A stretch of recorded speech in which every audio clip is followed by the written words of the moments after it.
Traffic stops were the worst part of night patrol. 2:47 in the morning, highway empty except for scattered semis and this Aston Martin doing 90 in a 65. I hit the lights, watched the sleek black car slow and pull onto the shoulder with the kind of precision that told me the driver wasn't drunk, just reckless. I approached the vehicle, hand instinctively near my service weapon. Standard procedure. 3 years on the force taught me that nothing about a traffic stop was ever truly standard. The window rolled down before I reached it. A man sat behind the wheel, and my first thought was that he looked like he'd stepped out of a magazine spread. Dark hair, perfectly styled even at this ungodly hour. Sharp jawline. Suit that probably cost more than my monthly salary. His hands rested on the steering wheel. Visible. Relaxed. Evening officer. His voice was smooth, accent barely there but definitely Italian somewhere in his lineage. I assume you clocked me doing 88. 90, I corrected, pulling out my citation book. License and registration. He reached for the glove compartment with deliberate slowness, movements calculated to show he wasn't a threat. That alone set off alarm bells. Normal people fumbled, got nervous, made excuses. This man acted like getting pulled over was a minor inconvenience. I don't have either on me, he said, still wearing that slight smile. Cars registered to my company, left my wallet at the office. I studied him more carefully. Mid-30s maybe, eyes an unusual shade of brown that caught the beam of my flashlight. A thin scar cut through his right eyebrow, barely visible unless you were looking for it. Step out of the vehicle, sir. He complied without argument, unfolding from the driver's seat to reveal he was tall, at least 6'2" or 6'3". The suit fit him like it was made specifically for his frame. Because it probably was. Name? I asked, running through the standard questions while my partner Jenkins ran the plates from our cruiser. Luca Ricchetti. Something about the way he said it made me pause. Like he expected me to recognize it. I didn't. You know why I stopped you, Mr. Ricchetti? I have several theories, he said. And there was amusement in his tone that irritated me. But I suspect excessive velocity is the official reason. Jenkins appeared beside me, slightly out of breath. Vehicles registered to Ricchetti Imports. Everything checks out. No license, no registration on his person, I told Jenkins. We're bringing him in for processing. For the first time, Ricchetti's expression shifted. Not to concern, but something closer to interest. Is that really necessary?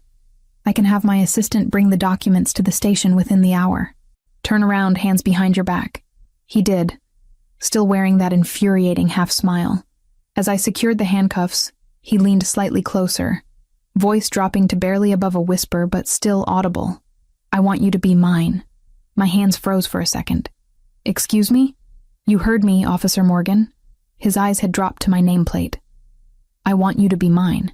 Heat rushed to my face, equal parts anger and something I refused to name. You're under arrest for driving without proper documentation and reckless driving. You have the right to remain silent, and I suggest you use it. Jenkins took his other arm, shooting me a confused look. We led Ricchetti to the cruiser, and I was hyper-aware of every eye in the vicinity watching. A truck driver had pulled over to watch the scene. Someone across the highway had their phone out, probably recording. Perfect. Just perfect. At the station, processing took all of 20 minutes. Ricchetti sat in the holding area looking completely at ease, like he spent every Tuesday night in police custody. He answered every question with polite accuracy, never losing that calm demeanor. Captain Reed emerged from her office, took one look at him, and her expression went carefully neutral. That was my second warning sign. Reed had been on the force for 23 years. Nothing rattled her. Officer Morgan, Jenkins? My office, now.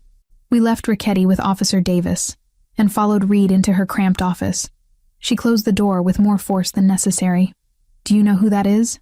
She asked without preamble. Luca Ricchetti, I said. Owns an import company, drives too fast, and has boundary issues. Reed's jaw tightened. Let him post bail. Get him out of here.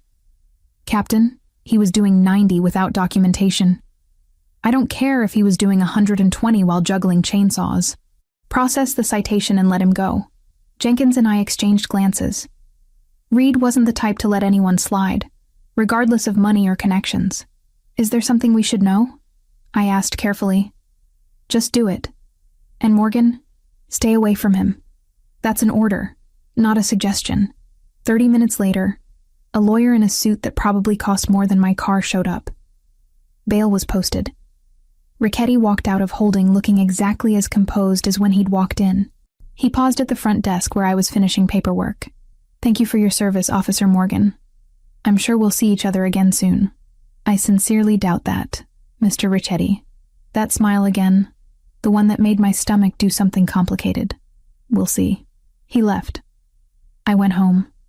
Took a shower hot enough to scald away the memory of his voice in my ear. That ridiculous statement that still echoed in my head. I want you to be mine. Who said things like that? To a cop? While being arrested? Sleep came eventually, restless and thin.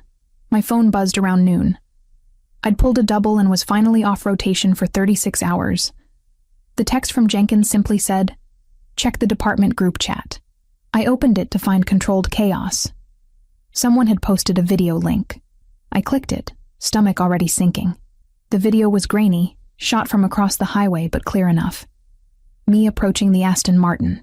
Me cuffing Ricchetti.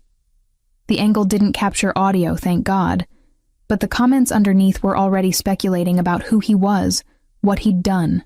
One comment caught my eye. That's Luca Ricchetti. My cousin works port security, says he basically runs half the docks. I was about to close the app when my doorbell rang. I wasn't expecting anyone. Through the peephole, I saw a delivery man holding an enormous bouquet of white roses. At least 3 dozen, arranged with the kind of artistry that screamed expensive. I opened the door. I think you have the wrong address. Olivia Morgan? He checked his tablet. That's me, but I didn't order. Delivery for you, ma'am. Sign here. I signed because what else was I going to do? And took the flowers inside. They smelled incredible, filled my small apartment with their fragrance. The card was simple, cream-colored cardstock with elegant handwriting. Thank you for your courtesy, Officer Morgan. L.R. I should have thrown them out. Should have reported it as harassment or intimidation or whatever the correct protocol was. Instead, I put them in water and stared at them for way too long, trying to figure out why my hands were shaking. Captain Reed's office smelled like burnt coffee and old case files. She'd called me in first thing when I reported for my next shift, her expression more serious than I'd seen in months. Close the door, Morgan. I did, settling into the worn chair across from her desk. Through the window behind her, I could see the bullpen, other officers starting their day with the usual chaos of shift change. Reed pulled a folder from her drawer and dropped it on the desk between us. Luca Ricchetti, age 34, born in Naples, moved to the States when he was 8. Runs Ricchetti Imports, legitimate on paper. In reality, he's the head of one of the most powerful organized crime families on the East Coast. My stomach dropped. You're saying he's Mafia? Yes. His father ran the organization before him. Luca took over when he was 19 after his parents were killed in what the official report called a car accident. Reed's finger tapped the folder. It wasn't an accident. Rival family took them out. Luca consolidated power within 6 months and has held it ever since. I thought about the man in the tailored suit, the way he'd smiled when I cuffed him. That calm, almost amused demeanor suddenly took on a different weight. He's been under federal investigation 3 times, Reed continued. Nothing's ever stuck. He's careful, insulated, doesn't get his hands dirty directly. Why are you telling me this? Reed leaned back in her chair, studying me with those sharp eyes that missed nothing.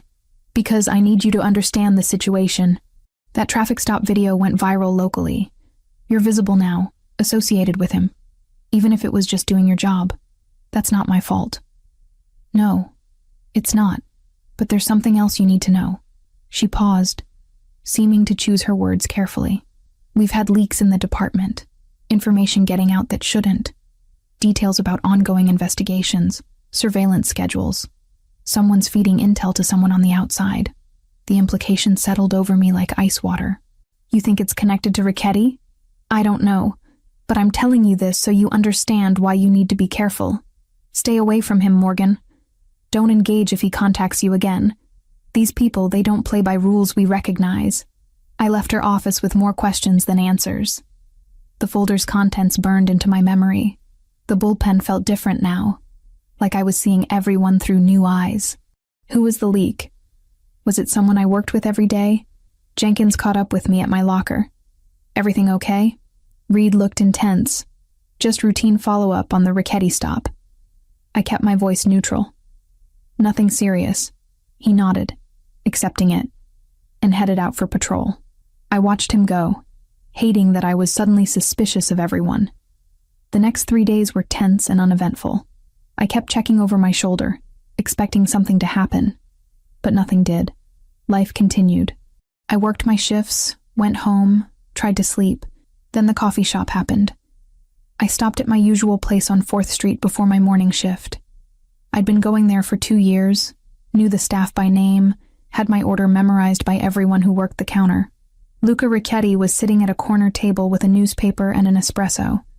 He looked up as I entered, and that slight smile appeared. "Officer Morgan, what a pleasant coincidence." "Is it?" I kept my voice flat, moved to the counter without acknowledging him further. Ordered my usual, paid, tried to ignore the weight of his attention on my back. When my coffee was ready, I took it and headed for the door. His voice stopped me. "You should know that video has made you quite famous in certain circles." I turned. "I don't know what you're talking about." "The traffic stop. It's being discussed by people who have interest in my movements. That makes you interesting by association." He folded the newspaper precisely. "You should be careful, Officer Morgan." "Is that a threat?" "A warning. There's a difference." He stood, leaving money on the table. "Enjoy your coffee." He left before I could respond. I stood there, pulse hammering, coffee cooling in my hands. The next morning, he was at the gym when I arrived for my 6 a.m. workout. Different location, same result. He was on the rowing machine, barely breaking a sweat, and nodded politely when he saw me. I left without exercising. The day after, I saw his Aston Martin parked outside the grocery store I used. He was in the produce section, examining tomatoes like he had all the time in the world. I grabbed my essentials and got out of there, skin crawling with the sensation of being watched. The pattern was clear. He wasn't hiding it, wasn't trying to be subtle. Wherever I went, he appeared. Always polite, always at a distance. Never quite crossing the line into anything I could officially report. On the 4th day, I'd had enough. I waited in the gym parking lot, next to his car. When he emerged, I was leaning against the Aston Martin's hood. "We need to talk." He didn't look surprised. "I was wondering when you'd confront me directly. Why are you following me?" "I'm not following you. I'm simply existing in the same spaces you frequent. It's a free country." That infuriating smile again. "But since you asked, I think we should have a conversation about your safety." "My safety is fine." "Is it?" He moved closer, not threatening, but suddenly I was aware of how much bigger he was. "That video put you on a radar you don't understand. The Yamaguchi family has been trying to move into my territory for months. They've been escalating, using violence, targeting civilian connections. I'm not your connection. I arrested you." They don't see it that way. They see a beautiful police officer who got my attention, who I sent flowers to, who I spoke to in a very specific way while being handcuffed. His eyes held mine. They see leverage. My mouth went dry. "You're saying I'm in danger because of you?" "I'm saying you were put in danger the moment that video went online. Not by me, by circumstance." He reached into his jacket, slowly, pulled out a business card. "If anything unusual happens, anything at all, you call this number. Franco Zanarello. He's my head of security, and he'll respond immediately. I'm a cop. I don't need a criminal security detail." "Then pray you don't need it." He pressed the card into my hand. "But keep it anyway." He got into his car and drove away, leaving me standing in the parking lot with a business card burning a hole in my palm. I should have thrown it away. Should have gone straight to Captain Reed and reported the conversation. Instead, I put it in my wallet, behind my badge, where I could pretend it didn't exist. That night, I pulled up the video again. Watched myself cuff Luca Richetti, watched the smooth way he moved, the control in every gesture. Read through hundreds of comments. many of them speculating about his identity. One comment thread caught my attention. My aunt works at the port. Says the Yakuza's been pushing hard into Richetti territory. It's gonna get ugly. Another. Friend in the FBI says they've been watching him for years. Can't touch him, though. Guys like smoke. I closed the laptop and stared at the white roses on my kitchen counter. They were starting to wilt, petals browning at the edges. But I hadn't thrown them out. Something told me I should be more afraid than I was. Instead, I felt something else entirely. Something dangerous and complicated that I refused to name. My phone buzzed. Unknown number. The message was simple. Stop looking into things you don't understand. This is friendly advice. I stared at it for a long time before deleting it. Then I took Franco Zanarello's card out of my wallet and put it on my nightstand. Just in case. The double shift left me exhausted enough that I almost missed it. I'd worked 16 hours covering for Jenkins, who'd called in sick, dealt with 2 domestic disturbances and a bar fight, and all I wanted was my bed and 8 hours of uninterrupted sleep. My apartment building looked normal. Same cracked concrete steps, same flickering light in the hallway that the landlord kept promising to fix. I climbed to the 3rd floor, keys already in hand, and stopped dead when I saw my door. It was closed, but wrong. The frame was splintered near the lock, paint chipped away where someone had forced entry. Fresh damage, recent enough that I could smell the wood dust. Training kicked in.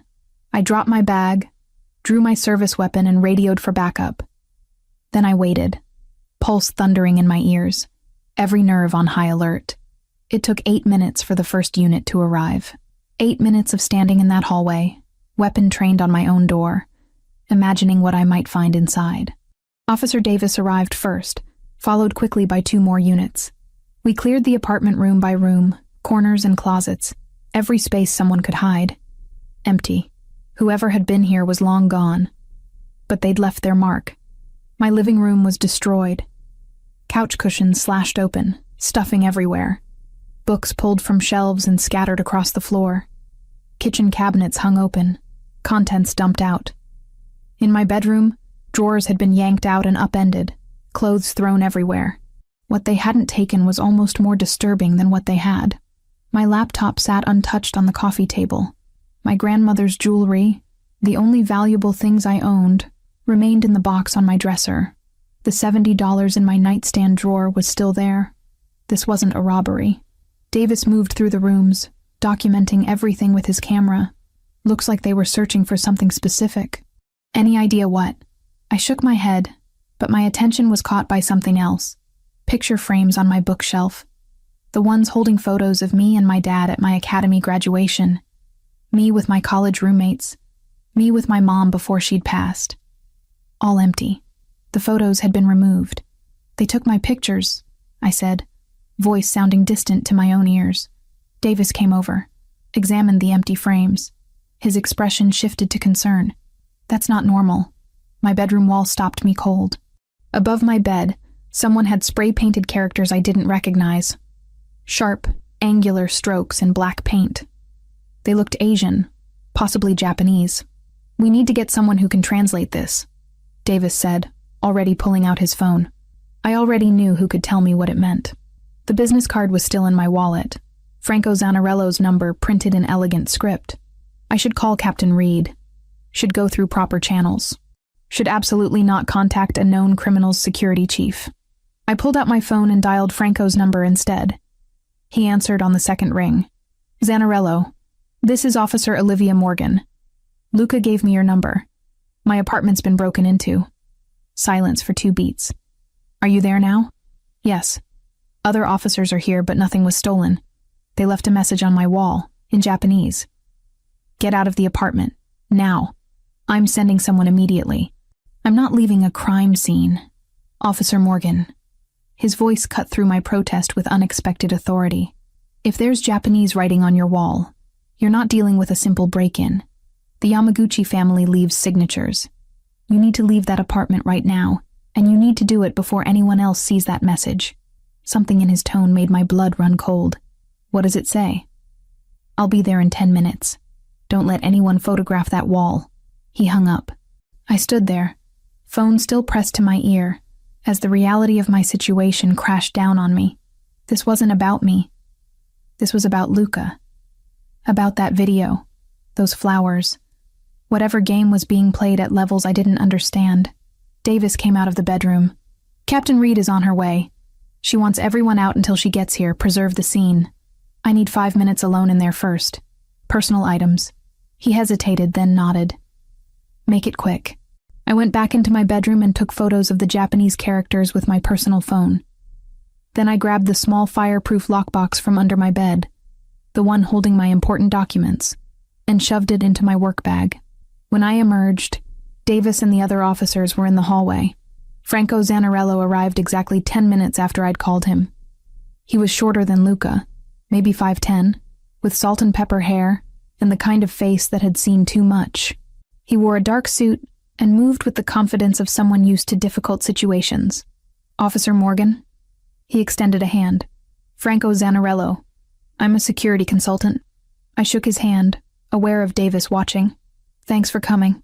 Franco's eyes moved past me to the open apartment door. May I see the message? Davis stepped forward. Sir, this is an active crime scene. I understand. I'm simply offering translation services. I'm fluent in Japanese. Franco's smile was professional, practiced. Unless you have someone else available? Davis looked at me. I nodded. We went inside, Franco moving through the space with careful attention. When he saw the characters on my bedroom wall, his jaw tightened. What does it say? I asked. We know your weakness. Franco pulled out his phone and took a photo before turning to me. This is a Yamaguchi signature. They're a Yakuza organization that's been trying to expand into Luca's territory. This is a message meant for him, using you as the delivery method. Why me? The video, the flowers he sent. They think you matter to him. Franco's expression was grim. Which means they'll use you to get to him if they can. Davis had followed us in. I'm going to need you to come down to the station and make a formal statement about this. Of course. Franco handed him a business card. Here's my contact information for the report. Captain Reed arrived 20 minutes later. She took one look at the Japanese characters, then at me, and I watched her expression shutter closed. We spoke briefly in the hallway. Her voice low and controlled. You need to find somewhere else to stay tonight. Maybe with family. My parents are both dead. I don't have anyone. The words came out flat. I can get a hotel. That's probably smart. She paused. Morgan, this is exactly what I warned you about. I know. I didn't ask for this. I know you didn't. But it's happening anyway. She looked back at my ruined apartment. Take a few days. We'll call it personal leave. Get your head straight. Figure out your next move. After she left, I stood in the hallway with my work bag and no idea where to go. My phone buzzed. Franco's number. Luca would like to speak with you. Would you be willing to meet? I don't think that's a good idea. Officer Morgan, with respect, good ideas left the building when the Yamaguchi broke into your home. Luca can offer protection. He can also explain exactly what you're dealing with. I should have said no. Should have hung up, found a hotel, dealt with this through proper channels. Where? Franco gave me an address. An hour later, I was pulling up to a warehouse in the industrial district. Not what I expected. 2 men in dark suits met me at the entrance, patted me down professionally but not invasively, and led me inside. The warehouse had been converted into something elegant and unexpected. Exposed brick walls, modern furniture, soft lighting. Luca stood near floor-to-ceiling windows overlooking the water, hands in his pockets, staring out at the city lights. He turned when I entered. Thank you for coming. I know you didn't have to. Your man said you could explain what's happening. I can. Sit, please. He gestured to a leather couch. Can I get you something? Water? Coffee? Answers would be great. A slight smile. Direct. I appreciate that about you. He settled into the chair across from me. The Yamaguchi family is one of the largest Yakuza organizations in Japan. 3 years ago, they decided to expand into the United States. They chose the East Coast, specifically territories that I control. Control, I repeated, through illegal activities. Through business, some of which falls outside legal boundaries, yes. I won't insult you by pretending otherwise. He leaned forward slightly. They've been pushing aggressively, targeting my legitimate operations, disrupting supply chains, using violence against associates. 2 months ago, they killed 3 men who worked for me, not criminals, dock workers with families. I thought about my empty picture frames. And I'm caught in this because of a traffic stop? Because of a video that showed me speaking to you in a way that suggested interest? Because I sent you flowers, which confirmed that interest? The Yamaguchi see weakness in attachment, in caring about anything beyond power. His eyes held mine. They think you're my weakness now. They'll try to use you to hurt me. I'm not your weakness. I barely know you. That won't matter to them. The perception is what's dangerous. He stood, moved to a table where Franco had laid out several photographs. This is what they do to people they perceive as leverage. He held up one photo. I looked away after 2 seconds. The image would haunt me anyway. I don't need to see that. You do, actually. You need to understand the kind of people you're dealing with. This isn't petty crime, Officer Morgan.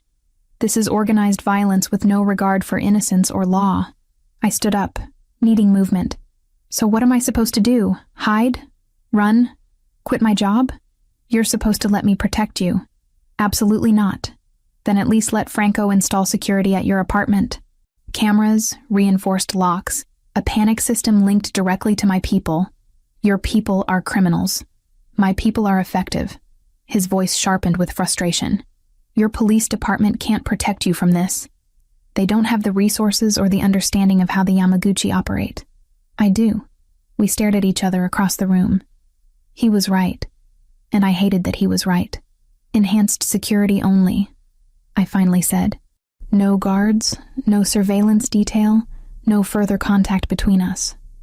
You keep your distance, I keep mine, and eventually they'll lose interest. You don't know them like I do. Then I'll learn fast. Franco appeared in the doorway. I can have a team at her apartment within the hour, full installation by morning. Luca looked at me. That acceptable? I nodded. 2 days later, when I felt brave enough, Luca showed up at my door himself. It was late, past 11, and I'd been staring at my freshly painted bedroom wall for an hour. Franco's team had removed the Japanese characters, patched the damage, made everything look normal again. But I couldn't unsee those words. The knock was soft. I checked the new security monitor, another addition from Franco's team, and saw Luca standing in my hallway holding takeout bags. Against every instinct screaming at me to leave the door closed, I opened it. I brought dinner, he said. I thought you might not have had time to eat properly. The smell of garlic and tomato hit me, and my stomach reminded me I'd survived on coffee and protein bars all day. I stepped aside to let him in. He set the bags on my kitchen counter, moving with the same careful grace I'd noticed that first night. Italian, I hope that's acceptable. Why are you really here? Because 2 days ago, you experienced something traumatic, and I'm partially responsible for that. Because I wanted to check on you personally. He started unpacking containers. And because I think we should talk, really talk, about what happened to me when I was 19. About what it's like to live in this world. About why I do what I do. I sat down at the counter. He served food onto plates, found forks in my drawer without asking where things were, and sat across from me. My father was a good man, he began. Hard, but fair. He ran his organization like a business, avoided unnecessary violence, took care of people. When I was 19, the Rossi family decided they wanted our territory. They killed both my parents on a Sunday afternoon. Car bomb. I was supposed to be in that car too, but I'd stayed late at the warehouse. I listened. Food forgotten. I had a choice. Walk away, let the family fall apart, start over somewhere clean, or take control, become exactly what my father had been. His fingers traced the rim of his water glass. I chose the latter. Not because I wanted power, but because 30 families depended on the organization for their livelihood. Because walking away would have meant more bloodshed as everyone fought over the vacuum. You could have gone to the police. The police couldn't prove anything. The Rossi family was very careful. And by the time I'd consolidated power, I was too deep to extract myself without massive casualties. He met my eyes. I'm not asking for forgiveness or understanding. I'm just explaining how a 19-year-old kid becomes a 34-year-old criminal, because I think you deserve to know who sent you flowers. We talked until after 2 a.m, about his parents, about my father who died responding to a domestic violence call when I was 15, about the choices that shape us, the paths we can't walk back from, the weight of responsibility neither of us had asked for. When he finally left, I stood at my window watching his car drive away, thinking about how nothing in my training had prepared me for this, for feeling sympathy towards someone like Luca Ricchetti, for understanding, even slightly, the world he inhabited, for wanting to see him again. A week passed with eerie calm. I returned to work, went through my routines with the new security system humming in the background of my life. No more break-ins, no mysterious messages. Luca kept his distance like I'd asked. I told myself I was relieved. Told myself the knot of disappointment in my chest was just stress. Thursday evening, I stopped at the grocery store on my way home from a day shift. Nothing fancy, just milk, bread, something for dinner that didn't come from a drive-thru. The parking lot was half empty, streetlights just starting to flicker on as dusk settled over the city. I was loading bags into my trunk when I heard footsteps behind me. Too close, too fast. Training kicked in before conscious thought. I spun, hand going for my weapon. But there were 3 of them and they moved with coordinated precision. The first man grabbed my arm. Asian, maybe late 20s, tattoos visible at his collar. I twisted, broke his grip, got my hand on my gun. The second man hit my wrist hard enough that my fingers went numb and the weapon clattered to the pavement. "Don't make this difficult," the third one said. His English was perfect, but accented. "Get in the van. No one needs to get hurt." A white cargo van sat idling 3 spaces away, side door open. Waiting. I screamed. Drove my elbow into the closest man's solar plexus, felt the satisfying whoosh of air leaving his lungs. Someone grabbed my hair, yanked me backward. I went with the momentum, used it to throw my full weight against him. We both hit the ground. My radio. I slapped at my belt, found it, managed to hit the emergency button before someone kicked it out of my hand. The device skittered under a car, red light blinking. They were dragging me toward the van when headlights blazed across the parking lot. A black SUV came around the corner too fast, tires screeching. It slammed to a stop between me and the van. Luca emerged from the driver's side. Franco came from the passenger side. Both moved with lethal purpose. What happened next lasted maybe 30 seconds but felt like an hour. Franco hit the first man with something that looked like practiced brutality, efficient and brutal.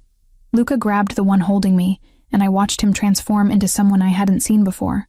The violence was controlled, but absolute. He broke the man's grip on me with a move that left him screaming. The third attacker pulled a knife. Luca disarmed him so fast I barely tracked the motion, then put him on the ground with his knee on the man's spine. "Touch her again, and I'll kill every member of your organization starting with you." Luca's voice was empty of emotion, cold in a way that raised every hair on my body. Tell Tanaka this was his only warning. Franco zip-tied 2 of them to a light pole. The third was unconscious. Luca turned to me and his expression shifted, the coldness evaporating into something like concern. "Are you hurt?"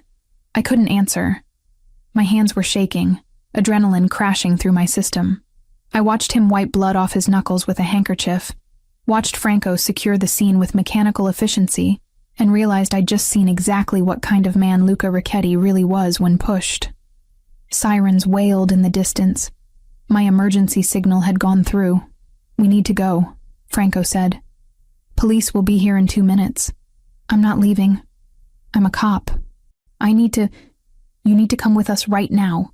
Luca's hand on my arm was gentle despite everything I'd just witnessed. "Those men will tell the police anything that serves them. You were attacked. You defended yourself. We happened to intervene. But if you stay, this becomes complicated in ways that put you in more danger." "Luca," Franco's voice held warning. 60 seconds. Please." Luca's eyes held mine. "Trust me for the next hour. After that, you can call whoever you want.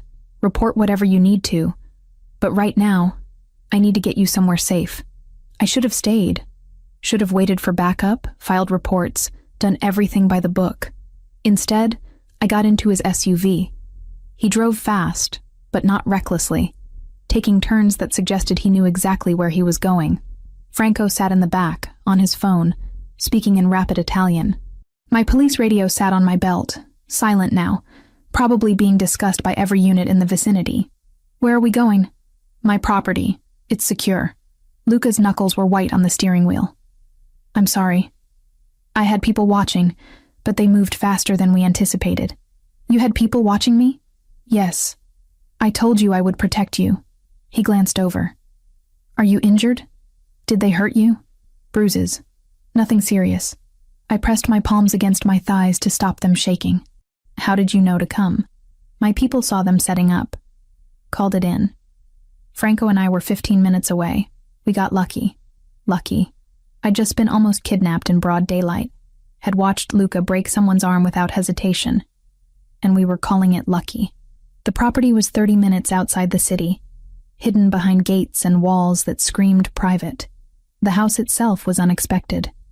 Modern architecture, clean lines, floor-to-ceiling windows overlooking manicured grounds. Not the Gothic mansion I'd imagined. Inside was even more surprising. Minimalist furniture, expensive but understated. Art on the walls that looked original. Everything carefully curated, but somehow still feeling lived in.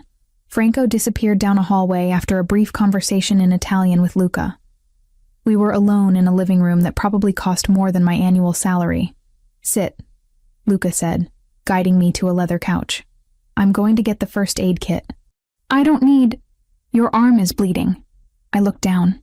He was right. One of them must have caught me with the knife. A shallow cut through my sleeve. I hadn't even felt it happen. Luca returned with a kit that would put a small hospital to shame.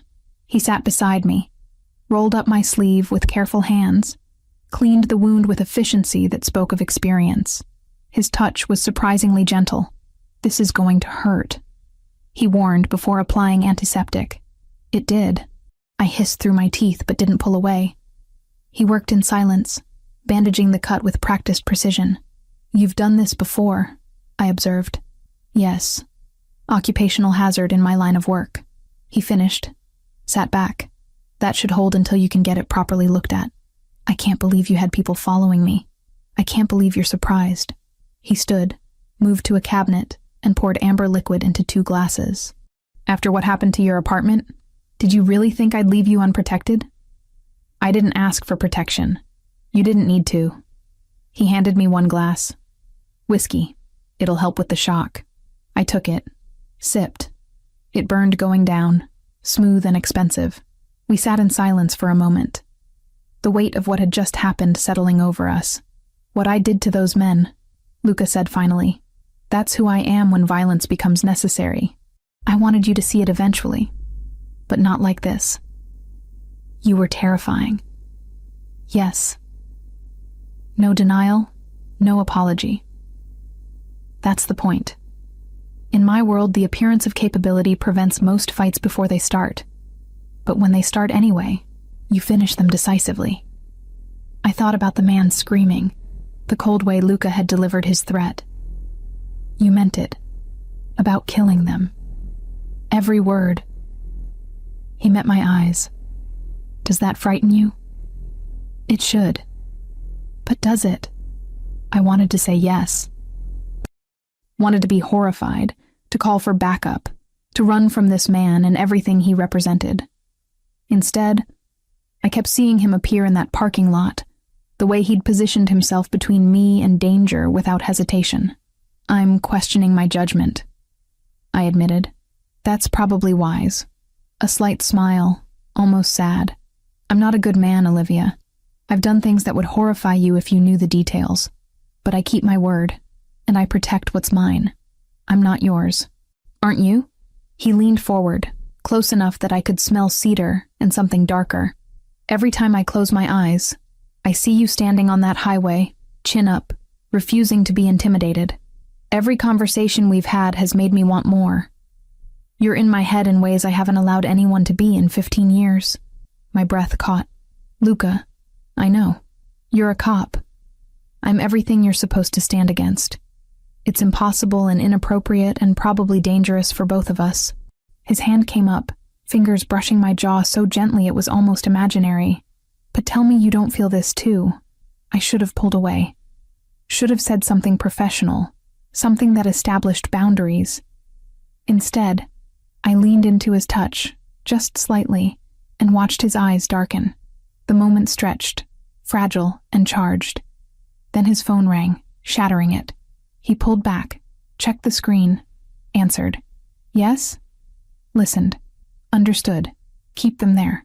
He hung up, expression shifting to business. The police found the men in the parking lot. One of them is talking, claiming you attacked them unprovoked.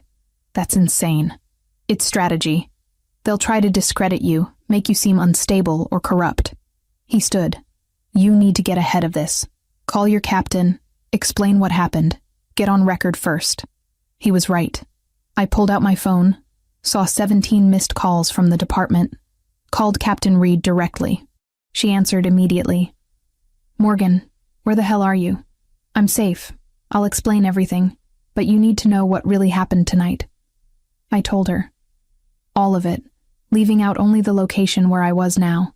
She listened in silence until I finished. Come in tomorrow morning. First thing. We'll sort this out. Her voice softened slightly. I'm glad you're okay. But Morgan, you're getting pulled into something way over your head. I know. After I hung up, Luca gestured to the hallway. Guest rooms are upstairs. You should stay here tonight. Franco's already arranged for clothes and anything else you might need. I should go home. Your home has been compromised once already. Here, you're safe. His expression was earnest. Please, let me have this much peace of mind. I was too exhausted to argue, too shaken to drive, too confused about everything I was feeling to trust my own judgment. One night, I agreed. Then I figure out what happens next. One night, he echoed, but something in his tone suggested he knew that one night was already more than either of us could take back. Captain Reed's office felt smaller than usual, the walls pressing in as she paced behind her desk. I'd been sitting there for 20 minutes while she read through my written statement for the third time. Let me make sure I understand this correctly. She set the papers down with deliberate care. You were attacked in a grocery store parking lot by 3 men with apparent Yakuza connections. Luca Ricchetti and his associate happened to intervene. You then left the scene before backup arrived and spent the night at Ricchetti's property. That's accurate, yes. Morgan. She rubbed her temples. Do you have any idea how this looks? I was almost kidnapped. I defended myself. Civilians helped. I reported it immediately to you. Civilians. She laughed without humor. The head of an organized crime family isn't a civilian. He's a criminal. And you spending the night at his estate raises questions I can't answer for internal affairs. My stomach dropped. IA is involved? The men you fought are claiming you initiated the attack, that they were simply in the parking lot when you assaulted them without provocation. They're saying Ricchetti's men joined in to protect you because you're involved with him. That's completely false. I know that. You know that. But the optics are terrible. Reed sat down heavily. I have to put you on administrative leave, Morgan. Effective immediately. It's not a punishment, it's protocol while we sort through this mess. Captain, please. It's already decided. Turn in your badge and weapon. Take 2 weeks minimum. We'll reassess after Internal Affairs completes their review. Her expression softened slightly. I believe you. But I need you away from this situation before it gets worse. I left the station feeling hollow. My badge and gun sat in Reed's desk drawer. 27 years old, and my career was potentially circling the drain because I'd done nothing wrong, except exist in the same orbit as Luca Ricchetti. My phone rang as I reached my car. Unknown number. Officer Morgan? A male voice, vaguely familiar. This is Detective Kyle Bennett. We met briefly at the station last month. I work Organized Crime Division. I remember. What can I do for you? I heard about what happened last night. I wanted to check in, see if you're okay. He paused. Also wanted to ask if you've been staying at the same address. For report purposes. Something felt off about the question. I'm staying with friends temporarily. Why? Just updating our files. The Yamaguchi situation is active. We want to make sure we can reach you if needed. Another pause. Are you staying at Ricchetti's property? Warning bells went off. Why would you assume that? Just asking. Word travels fast in our division. His tone was casual, but the question wasn't. Listen, if you need anything, or if you want to talk about what you've observed around Ricchetti, my door's open. Sometimes civilians get caught up in situations they don't fully understand. I appreciate the concern, detective, but I'm handling it. I hung up, skin crawling. Something about that conversation felt wrong. The way he'd asked specifically about Luca's property, the casual probe about what I'd observed. 2 days dragged by. I stayed at my apartment despite Franco's warnings, but I was hypervigilant. Every sound was a threat. Every car that drove past was suspicious. I wasn't sleeping, barely eating, jumping at shadows. On the 3rd day, I gave up and went back to the station to collect some personal items from my locker. The building felt alien now, like I was visiting somewhere I no longer belonged. Officers I'd worked with for 3 years suddenly found reasons to be elsewhere when I appeared. I was leaving through the side entrance when I noticed Detective Bennett in the parking lot, standing beside his car, phone pressed to his ear. Something about his posture made me pause in the doorway, out of sight. No, she's not staying there anymore. Back at her apartment. His voice carried across the pavement. I confirmed it this morning. Yes, the one on Oak Street. Pause. I don't know her schedule. I'll find out. Ice flooded my veins. I pulled back into the building, heart hammering. He was feeding information about me to someone. Someone who wanted to know my location, my routine, the leak Reed had mentioned. It was Bennett. I needed to tell someone, but who? Reed was already dealing with IA breathing down her neck. And I had no proof beyond overhearing half a conversation. My phone buzzed. Franco. Officer Morgan, I need you to listen carefully. We have intelligence that suggests another attempt will be made on you. Soon, possibly within the next 48 hours. How do you know this? We have sources inside the Yamaguchi organization. They're planning something bigger this time. More public. Meant to send a message to Luca. I thought about Bennett in the parking lot, confirming my location. I think there's a leak in my department. Someone's feeding them information about me. Silence for 3 seconds. That would explain how they knew your schedule at the grocery store. Can you identify who? Detective Kyle Bennett, Organized Crime Division. I just overheard him on the phone confirming where I'm staying. Get somewhere public immediately. Stay visible. I'm sending a car to your location. Franco's voice was tense.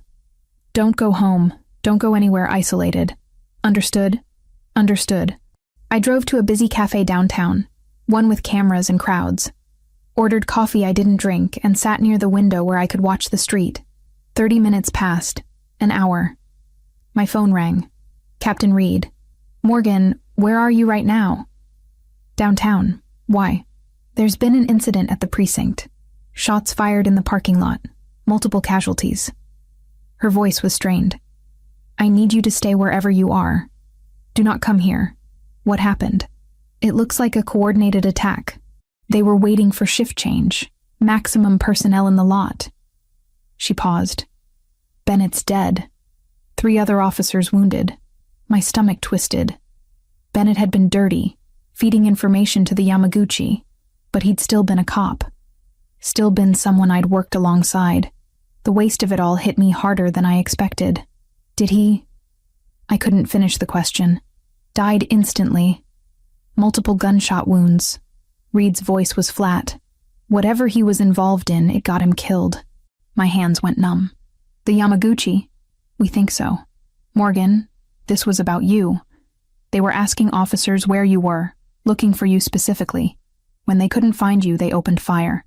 Guilt crashed over me like a physical weight. People were hurt because of me. Bennett was dead, and even though he'd been dirty, he was still a cop. This was my fault. I'm coming in. No, you're not. That's exactly what they want. Reed's voice was sharp. They want you exposed. Vulnerable. You stay hidden until we figure this out. I can't just hide while people are dying. You can and you will. That's not a request, Morgan. I've already got the mayor breathing down my neck and the FBI getting involved. You being here will only make it worse. I sat in that cafe for another hour. watching police cars and ambulances scream past on their way to the precinct. News alerts started flooding my phone. 3 officers wounded, 1 dead. Suspects fled the scene. Possible gang-related violence. Franco appeared beside my table so quietly I jumped. We need to go. Now. How did you... Tracked your phone. Come on. He led me to a different SUV, this one with tinted windows and a driver I didn't recognize. We pulled into traffic, heading away from the city center. Where are we going? The property. It's the only place that's truly secure right now. Franco's jaw was tight. That attack at your precinct was a message. They're escalating because Luca won't give them what they want. Which is what, exactly? Territory. 3 blocks of waterfront property worth about $40 million. Luca controls it, they want it, and they've decided the fastest way to pressure him is through you. We drove in silence for several minutes. Then Franco's phone rang. He answered, listened, his expression darkening. How many? Pause. Get them to the property, all of them. What's wrong? Yamaguchi hit one of Luca's warehouses. 4 men were there, loading shipment. They're alive, but it's bad. He looked at me. This is a full-scale war now. You being at the property isn't just about protecting you anymore. It's about consolidating everyone Luca cares about in one defensible location. The property gates loomed ahead. Armed guards waved us through. Inside, the peaceful estate I'd seen before had transformed into something else entirely. Men in tactical gear patrolled the grounds. Vehicles were positioned strategically. This wasn't a home anymore. It was a fortress. Luca met us at the door. His shirt sleeves were rolled up, phone in one hand. He looked exhausted. Thank God. He pulled me inside, hands on my shoulders, checking me over. Are you hurt? I'm fine. Luca, what's happening? War. He let go of me, ran a hand through his hair. The Yamaguchi have decided that taking you will force me to negotiate. They're hitting everywhere at once, trying to smoke us out. His eyes met mine. I'm sorry. I never wanted you in the middle of this. Franco disappeared down a hallway.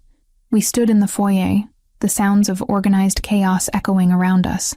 There was a detective, I said. Kyle Bennett. He was feeding information to them. I overheard him on the phone confirming my location. Was? He's dead.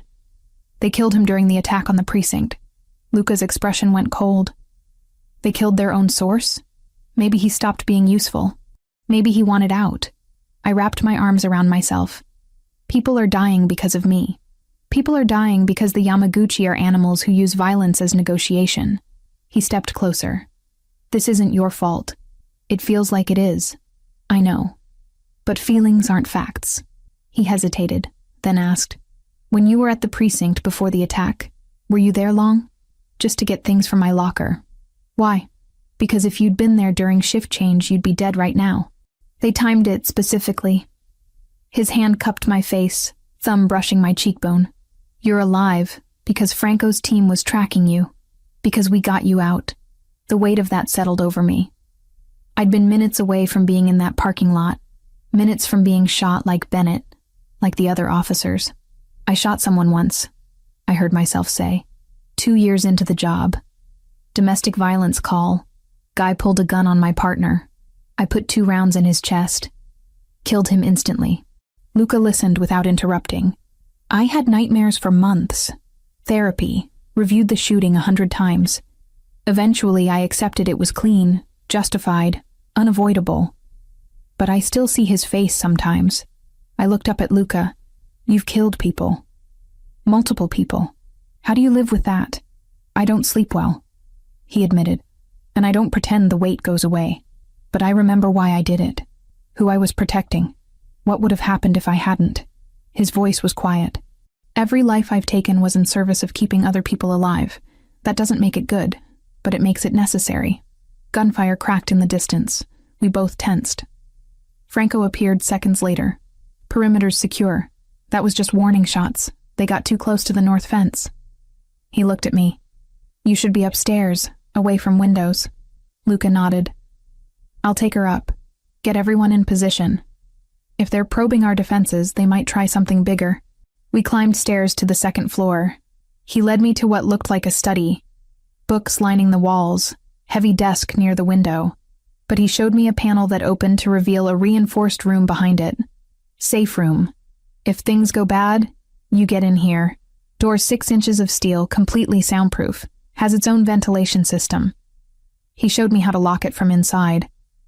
There's food, water, medical supplies, communication equipment to reach Franco directly. You've thought of everything. I've had to. He stepped back out. I need to coordinate with my people. You'll be okay here? I should have been terrified. Should have been calling Reed, demanding protection, doing everything by the book. Instead, I felt strangely calm. Surrounded by criminals and violence, I felt safer than I had in my own apartment. Luca. He turned back. After this is over, assuming we both survive, what happens to us? His expression was unreadable. I don't know, but I'd like the chance to find out. He left me in that study with a loaded gun he'd placed on the desk and instructions to shoot anyone who came through the door who wasn't him or Franco. I sat there, listening to men move through the house below, preparing for war, and wondered how my life had become this, and why some part of me didn't want to go back. 3 days blurred together inside the property. Meals appeared at regular intervals brought by staff who moved like ghosts. Franco checked on me hourly with updates that told me nothing and everything at once. Perimeter secure, no movement, holding position. I slept in a guest room that felt more like a luxury hotel than a safe house. Silk sheets, view of gardens I couldn't walk through, bathroom marble tiled and stocked with expensive products. Every comfort except freedom. Luca was everywhere and nowhere. I'd hear his voice in other rooms, catch glimpses of him through doorways deep in conversation with Franco or other men whose names I didn't know. He looked exhausted, running on too much coffee and not enough sleep. On the third night, he finally knocked on my door past midnight. Come in. He entered carrying 2 plates. I thought you might be hungry. Staff went home hours ago, but I found pasta in the kitchen. The domestic gesture was so unexpected I almost laughed. You cooked? Heated up, technically. My culinary skills are limited. He set the plates on the small table by the window. Join me? We ate in comfortable silence for several minutes. The pasta was simple but good, and I realized I'd barely eaten all day. How are you holding up? He asked finally. I'm going stir-crazy. I'm not built for sitting still while other people fight battles around me. I set down my fork. What's the situation? And don't give me the sanitized version Franco's been feeding me. Luca considered this, then nodded. The Yamaguchi pulled back after the precinct attack. Too much heat from law enforcement. But they're regrouping, not retreating. My sources say they're planning something bigger. A final push to force me into giving them what they want. The waterfront property. Yes. $40 million in real estate. But more importantly, it's strategic. Control those docks, and you control shipping routes up and down the coast. He pushed food around his plate. I've been negotiating with intermediaries, trying to find a solution that doesn't end with more bodies. What kind of solution? A meeting, face-to-face with their leadership, mediated by a neutral third party. We hash out territory division, establish clear boundaries, end this before it spirals further. My stomach tightened. That sounds like a trap. It probably is. His voice was matter-of-fact. But it's also the only way forward. I can't keep living like this, Olivia. My people can't. And neither can you. When? 2 days. They're still finalizing the location. He met my eyes. If something happens to me at that meeting, Franco has instructions. He'll make sure you're protected, get you relocated if necessary. Don't talk like that. I need to be realistic. The Yamaguchi don't negotiate in good faith.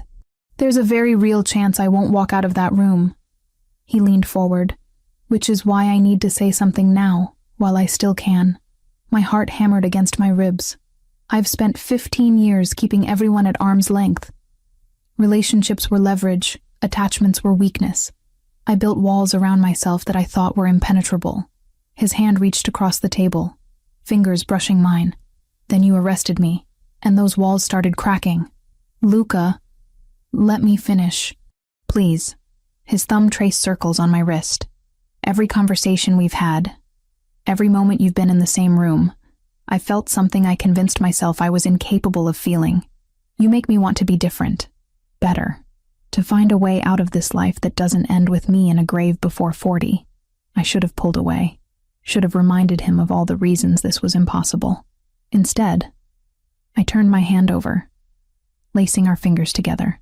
I became a cop because I wanted to fix things, to make the world safer, more just. Black and white morality. I laughed softly. Then I met you, and suddenly everything's gray. I should despise everything you represent. Instead, I see a man who's trying to protect people the only way he knows how. That's generous. It's the truth. At least my truth. I squeezed his hand. I'm terrified of what I feel for you. It goes against everything I believe in. Everything I've worked for. But it's there anyway. And I'm tired of pretending it isn't. He stood, pulled me up with him. We were inches apart, his free hand coming up to cup my face.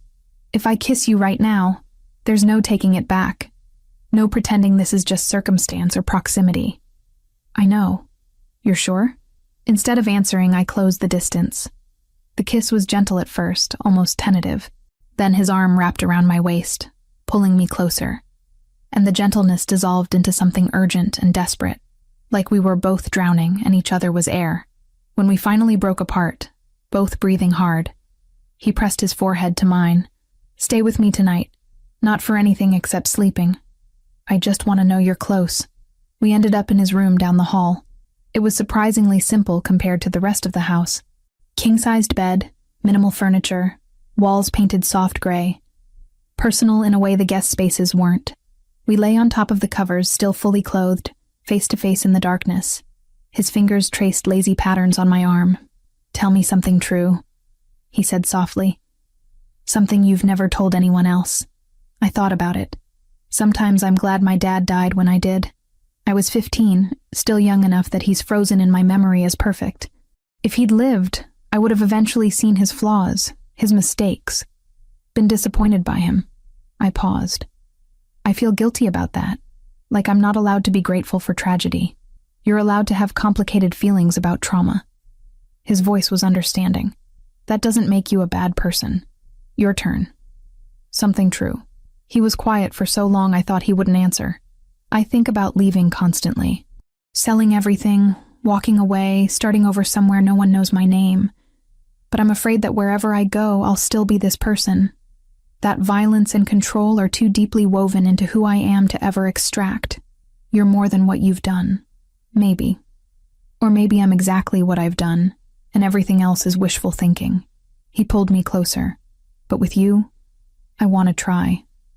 Want to believe I could be different. We fell asleep like that, tangled together. And for a few hours the war outside those walls didn't exist. Morning came too soon.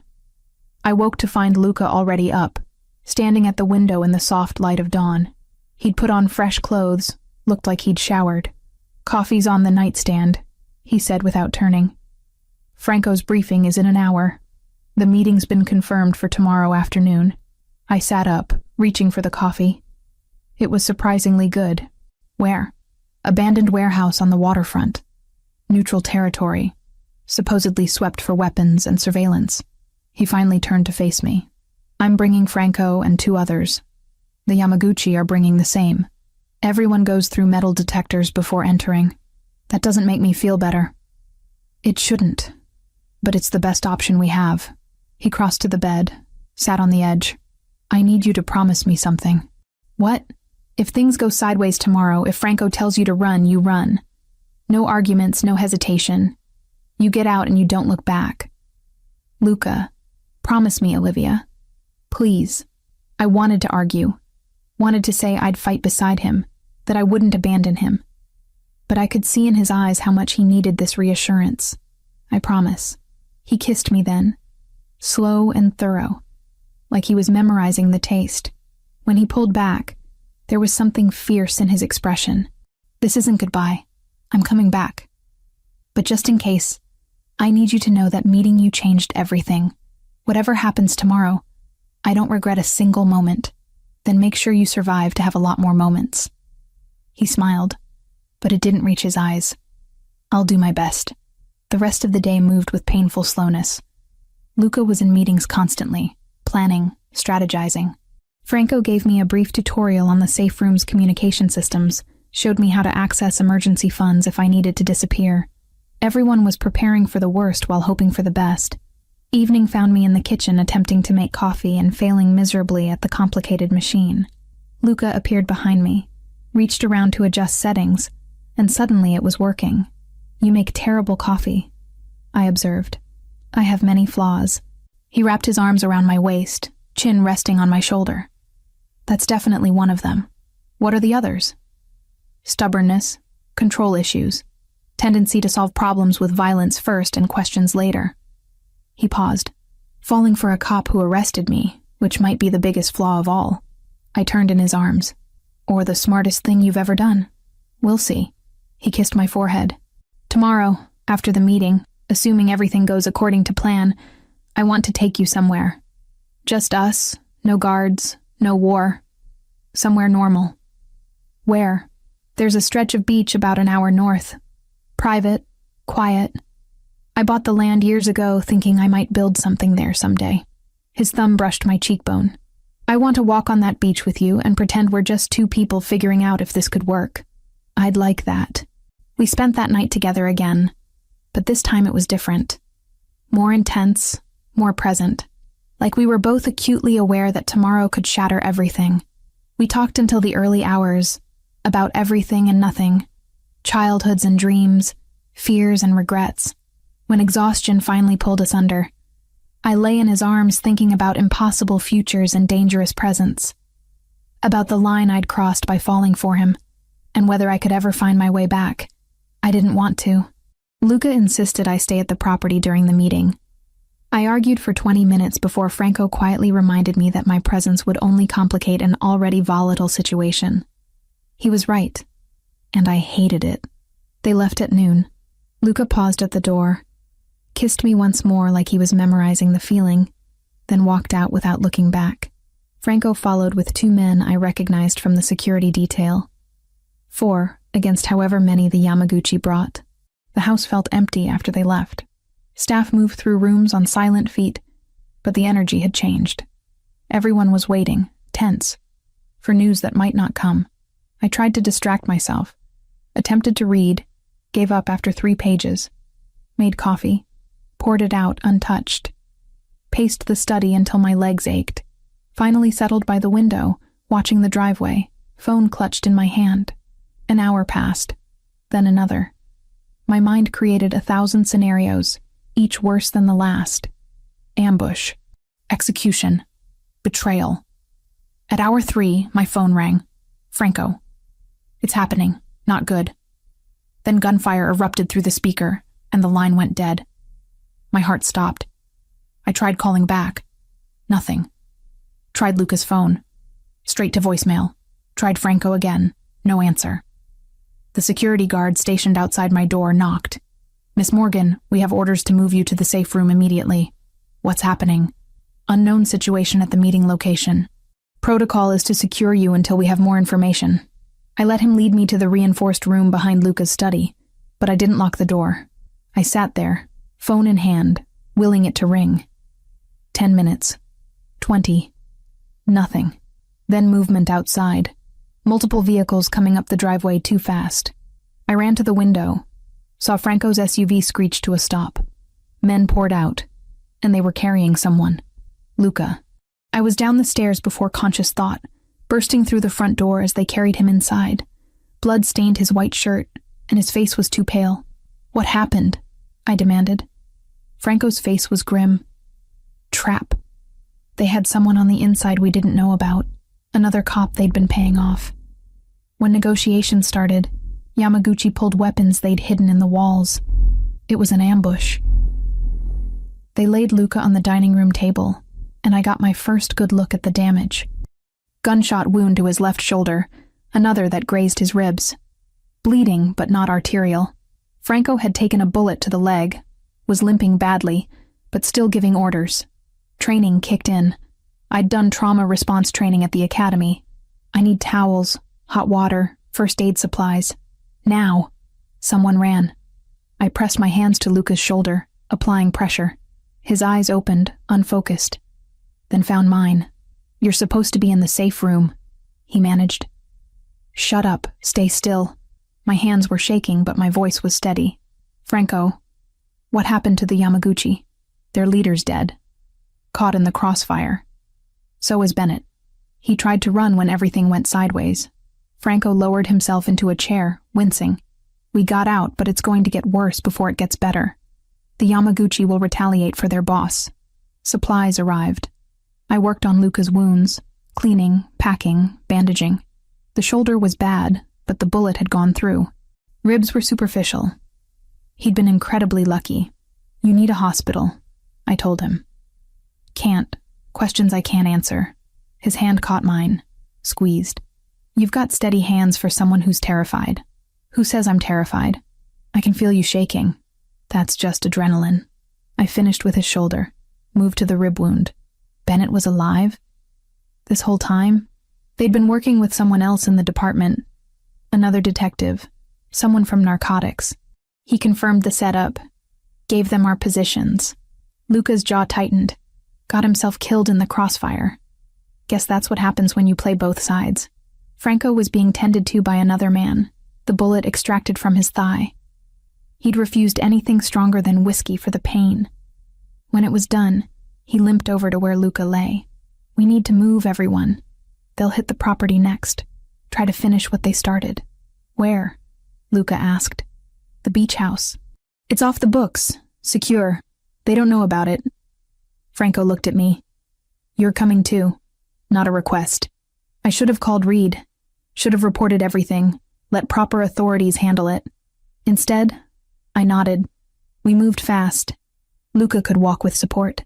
I helped him to the SUV while others loaded supplies, weapons, equipment. The small convoy left the property within 30 minutes, leaving a skeleton crew to defend what was likely about to become a war zone. The drive took an hour and a half. Luca sat beside me, head back against the seat, breathing carefully. I kept checking his bandages for fresh blood. The wounds had stabilized, but he needed proper medical attention soon. "I'm sorry," he said quietly. "For what?" "Getting you deeper into this. You saved my life back there, and now you're an accessory to God knows how many crimes. I made my choice." I took his hand, eyes open, fully aware. "I chose you, even knowing what that means, especially knowing what it means." The beach house was small, modern, built into the dunes with floor-to-ceiling windows overlooking the ocean. Isolated enough that our closest neighbor was 2 miles away. Franco had a doctor waiting, someone discreet who asked no questions. While the doctor worked on Luca properly, stitching and medicating, Franco pulled me aside. "What happened in that warehouse changes things. The Yamaguchi's second-in-command will take over. He's younger, more aggressive. This war just escalated." He studied me. "You understand you can't go back to your old life now? You've crossed too many lines. Done too much. Even if we win this, you're compromised." "I know. And you're okay with that?" I thought about my badge in Reed's drawer. My apartment I'd barely lived in. The career I'd built for 3 years. All of it felt like someone else's life now. "I'm okay with it." He nodded slowly. "Luca's lucky to have you. I hope he knows that." The doctor finished around 10 p.m. Luca would be fine, needed rest and antibiotics. But barring infection, he'd recover fully. Franco's leg would take longer, but wasn't life-threatening. We gathered in the living room, exhausted and battered. 2 of Franco's men stood guard outside. Everyone else had scattered to various safe houses, orders given to lie low until the situation stabilized. "What now?" I asked. Luca, propped up on the couch with enough painkillers to make him drowsy but still lucid, considered the question. "Now we wait for their move. They'll want revenge for their boss. But they're also in chaos, dealing with succession and reorganization. We have maybe 48 hours before they regroup. And then we finish this. One way or another." His eyes met mine. "I'm getting out, Olivia. After this ends, I'm done. I'll transition everything to Franco, cash out my legitimate holdings, and disappear. I told you I think about leaving constantly. Now I'm actually going to do it." Franco looked surprised, but not displeased. You're serious. Completely. I'm 34 years old, and I just took 2 bullets in a warehouse fight. I'm tired, Franco. Tired of violence. Tired of looking over my shoulder. Tired of being this person. He reached for my hand. I want that normal life. The beach walks and terrible coffee and waking up without wondering if today's the day someone finally kills me. What about the organization? It's yours if you want it. You've earned it 100 times over. I'll help with the transition, make sure everyone's taken care of, but then I'm out. We sat in silence. The sound of waves crashing against the shore filtering through the windows. The weight of everything that had happened, everything still to come, pressed down on all of us. Later, when Franco had gone to coordinate with his men and we were alone, Luca pulled me down beside him on the couch. "Are you sure about this?" he asked. About me? About leaving everything behind? I've never been more sure of anything. I rested my head on his good shoulder. My whole life, I've done what was expected. Followed rules, pursued the right career, tried to be the daughter my parents would be proud of, but none of it felt like mine. It felt like wearing someone else's life. And this feels like yours? You feel like mine. I lifted my head to look at him. I don't know what comes next, or where we'll go, or how we'll build something new. But I know I want to try. With you. He kissed me softly. When this is over, we're going to walk on that beach I told you about. Just us, normal people, figuring out how to be together. I'm holding you to that. Outside, night had settled completely over the water. Inside, surrounded by guards and weapons, and the aftermath of violence, we held each other and pretended for a few hours that we were just 2 people falling in love, even though we both knew that the war wasn't over yet, that the Yamaguchi would come, that everything we wanted was still on the other side of survival. But for now, in this moment, we were alive, together, and that was enough. 3 months later, I stood in the kitchen of a modest beach house an hour north of the city, watching sunrise paint the Pacific Ocean in shades of amber and rose. The coffee maker gurgled beside me. Fancy Italian machine that Luca still couldn't operate despite my repeated attempts to teach him. So much had changed in 90 days. The war had ended 2 weeks after the warehouse ambush. The Yamaguchi's second in command, a pragmatist named Sato, had reached out through intermediaries. Both organizations were bleeding resources, losing people, attracting too much law enforcement attention. A territory split was negotiated. Luca kept his waterfront properties. They got shipping routes on the south side and 3 blocks of commercial real estate, an uneasy peace that had held because both sides were exhausted. True to his word, Luca had dismantled his empire with methodical precision. Franco took over day-to-day operations, slowly legitimizing what could be legitimized and cutting loose what couldn't. Luca sold off properties, transferred assets into trusts, set up pension funds for families who'd worked for his father. The transition took months of careful planning, but he'd done it. I'd submitted my resignation to the police department 6 weeks ago. Captain Reed had accepted it without surprise, her expression understanding when I met with her in a neutral location. We didn't discuss details. She didn't ask where I was going or who with. We both knew, and she'd chosen to let me walk away cleanly. No charges, no investigations into my actions during the Yamaguchi situation. A gift I hadn't expected but deeply appreciated. The Internal Affairs Review had concluded I'd acted appropriately given the circumstances. Self-defense against verified gang members. But everyone understood I couldn't return. Not after the choices I'd made. Not after crossing lines that couldn't be uncrossed. I'd processed the loss of my career in stages. Anger first, at the unfairness of it. Then grief for the life I'd planned, the future I'd imagined. Finally, acceptance. I'd chosen this path with open eyes. And while it hurt to leave police work behind, I didn't regret the reasons why. Luca had set me up as a security consultant for his legitimate businesses. The work was similar to police work in some ways, assessing threats, developing protocols, training personnel. It paid well and kept my skills sharp. More importantly, it was clean. Legal. Something I could build a real career around without compromising my values further. We'd bought this house together last month. Small, 3 bedrooms, built into the dunes with windows overlooking water. Private enough for safety, close enough to civilization that we didn't feel completely isolated. It was the first place that felt like ours. Not a safe house or temporary shelter, but an actual home. Footsteps behind me. Arms wrapped around my waist. Luca's chin resting on my shoulder. He'd healed well from his wounds. Scars remained. Thin lines across his ribs and shoulder, but no lasting damage. Franco had recovered too. Only a slight limp remaining on cold days. "You're up early," Luca murmured against my neck. Couldn't sleep. I leaned back into his warmth. Too much on my mind. "Want to talk about it?" I turned in his arms, nervous energy buzzing through me. I'd been holding this news for 2 days, waiting for the right moment. Sunrise in our kitchen felt right. "I have something to tell you." His expression shifted to concern. Should I be worried? No, but it's big. I took his hand, placed it on my stomach. "I'm pregnant." For 3 full seconds, he just stared at me. Then his face transformed into something I'd never seen before. Pure, uncomplicated joy mixed with wonder and a touch of fear. "You're sure?" Took 3 tests. All positive. I'm about 10 weeks along. I searched his face, trying to read his reaction beyond the initial surprise. "I know this isn't planned. We've only known each other 4 months. We're still figuring out how to be together, and everything's still uncertain." He kissed me, cutting off my nervous rambling. His hands cradled my face like I was something precious and fragile. When he pulled back, his eyes were suspiciously bright. "This is the best news you could have given me." Relief flooded through me so intensely my knees went weak. "Really?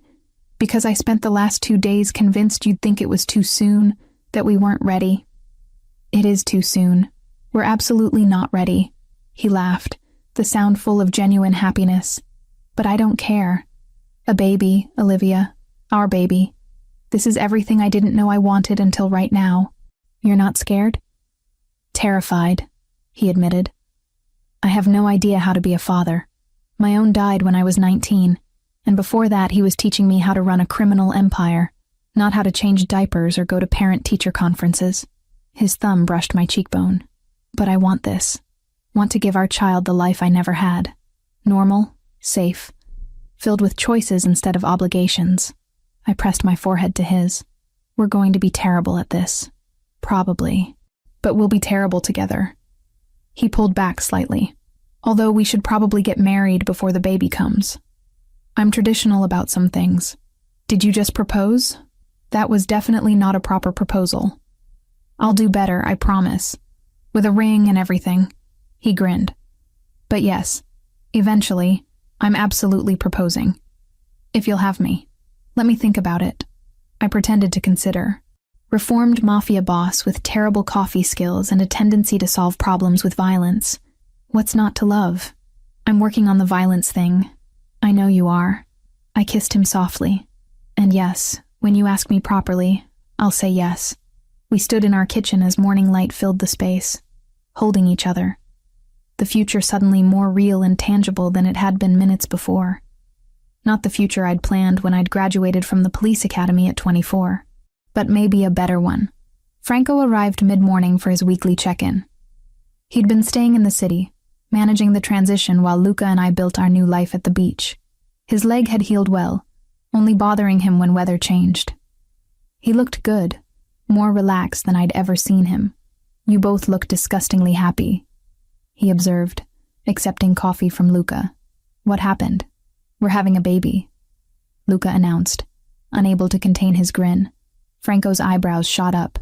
Then a slow smile spread across his usually serious face. "Congratulations, both of you. A baby. That's wonderful news." "How are things in the city?" I asked, steering the conversation to business. "Stable. The Yamaguchi are keeping to their territory. We're keeping to ours. Most of our former operations are fully transitioned now. I've got legitimate business managers running the legal companies, and the less legal stuff is being phased out gradually." He pulled out a folder. "Which brings me to why I'm here. Final paperwork for you to sign, Luca. After this, you're officially out. Clean break." Luca took the folder, flipped through documents with practiced efficiency. "The pension arrangements for the families? All set. Everyone who worked for your father or directly for you gets monthly payments. Enough to live on comfortably, with increases built in for inflation. Franco sipped his coffee. You're leaving them better off than most bosses would. They were loyal for 2 decades, some of them for longer. It's the least I can do. Luca signed papers, passed them back. And you're sure you want to keep running things? I am, but I'm doing it differently. No unnecessary violence, no expansion wars, just managing existing interests and slowly going legitimate. Franco met Luca's eyes. You taught me there's a better way. I'm putting that into practice. After Franco left, Luca and I walked the beach. The same stretch he'd told me about that first night in his study, when everything was still new and dangerous. We'd walked it dozens of times now, but it never got old. Sand under our feet, salt air filling our lungs, waves providing constant background music. Do you miss it? I asked. The power, the respect, the adrenaline. He considered the question carefully. Sometimes I miss the certainty of it, knowing exactly who I was and what my role was. But no, I don't miss the violence or the constant vigilance or the weight of being responsible for so many lives. He squeezed my hand. This is better. This is real. Even the boring parts? Especially the boring parts. Grocery shopping and mortgage payments and trying to figure out why the dishwasher makes that weird noise. He pulled me closer. I spent 15 years living in high gear. I'm ready for mundane. We continued walking in comfortable silence. In the distance, a few other people walked dogs or jogged along the waterline. Normal people doing normal things. We were part of that now, or at least learning to be. I've been thinking about the baby, I said, about what kind of parents we want to be. And I want to be honest. Age appropriately, but honest. About who we were, what we did, why we made the choices we made. I watched a seagull dive for fish. I don't want to lie or pretend we were something we weren't. But I also want them to understand that people can change, that mistakes don't define you forever. That's fair. Luca was quiet for a moment. I want them to have choices I never had. To pursue whatever makes them happy, not what's expected or necessary. And I want them to be kind. That's more important than being powerful or successful, says the man who used to run a criminal empire. Exactly. I know what power costs. I'd rather our kid be a good person than a powerful one. We turned back toward the house. In a few hours, I had a doctor's appointment, the first official prenatal visit. Luca was coming with me, nervous and excited in equal measure. Normal couple things, except neither of us was particularly normal. That evening, we sat on our back deck watching sunset paint the sky. Luca had attempted dinner, pasta with sauce from a jar, basic but edible. We ate while stars appeared one by one overhead. I've been thinking about names, Luca said suddenly. It's a little early for that. I know. But if it's a boy, I'd like to name him after my father. Antonio. If you're okay with that. I thought about the man in old photos Luca had shown me. Serious face, kind eyes, dead because of the world he'd inhabited. I think that's beautiful. And if it's a girl, I was thinking about your mother. What was her name? Catherine. Catherine Ricchetti. He tested it out. I like it. We're not married yet. Might be Catherine Morgan Ricchetti. I smiled. Or something else entirely. We have 7 months to decide. 7 months. He pulled me against him. This time last year, I was planning territorial expansions and managing conflicts with 3 different organizations. If someone had told me that 12 months later I'd be sitting on a deck with a pregnant cop planning baby names, I would have thought they were insane. Life's funny that way. It is. He pressed a kiss to my temple. But I wouldn't change any of it. Not the traffic stop, not the warehouse fight, not the impossible choices. All of it led here, and here is exactly where I want to be. Later, lying in bed in our little house by the sea, I thought about the path that had brought us to this moment. From that highway at 2 a.m. to here. Every decision, every risk, every line crossed. None of it had been easy. Most of it had been terrifying. But Luca was right. This was exactly where I wanted to be. His arm tightened around me. What are you thinking about? How I arrested you 4 months ago and now we're having a baby. When you put it that way, it sounds completely insane. It is completely insane. I tilted my head to look at him, but it's our insane, and I wouldn't trade it for anything. He kissed me, slow and deep, and I tasted our future in it. Not perfect, not uncomplicated, but real and ours, and built on a foundation of choices we'd both made with open eyes. Outside, waves crashed against the shore in eternal rhythm. Inside, we held each other and dreamed about the life we were building, the baby who would arrive in 7 months, the wedding we'd plan eventually, the normal, boring, beautiful existence we'd fought so hard to claim. Morning would bring new challenges. Luca's coffee would still be terrible. I'd probably overcook breakfast while trying to read pregnancy books simultaneously. We'd argue about furniture for the nursery and whether we needed to move somewhere with better schools eventually. But tonight, in this moment, everything was perfect. And that was enough.